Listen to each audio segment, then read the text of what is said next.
Welcome student, আবারও স্বাগত তোমাদের সুমন স্যারের ম্যাথ অ্যান্ড সায়েন্স এডুকেশনে।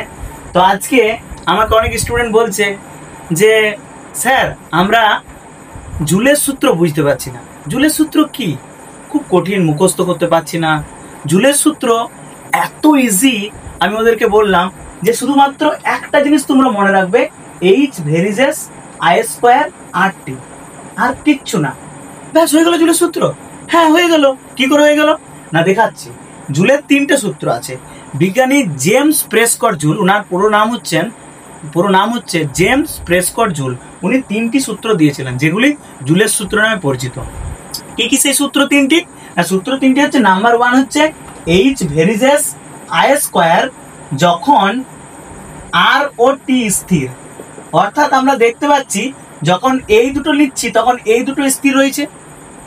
একইভাবে আমরা যদি দু নম্বর সূত্র নিই, এইচ ভেরিজেস কি আছে, আর আছে, যখন আই ও টি স্থির, আই ও টি স্থির।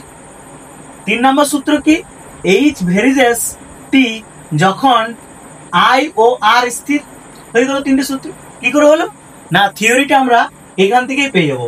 কোনটা কি বলে সেটাকে জানতে হবে। এইচ মানে হচ্ছে হিট, পরিবাহিত উৎপন্ন তাপ। আই মানে হচ্ছে প্রবাহ মাত্রা, ফ্লো অফ কারেন্ট।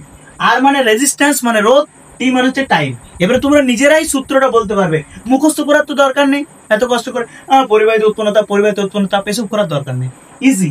বলবে পরিবাহী রোধ এবং সময় অপরিবর্তিত থাকলে, স্থির মানে অপরিবর্তিত থাকলে, এখান থেকেই বলতে পারছো পরিবাহী রোধ এবং সময় অপরিবর্তিত থাকলে পরিবাহিত উৎপন্ন তাপ প্রবাহ মাত্রার বর্গের সমানুপাতিক। এটা সমানুপাতিক সিম্বল।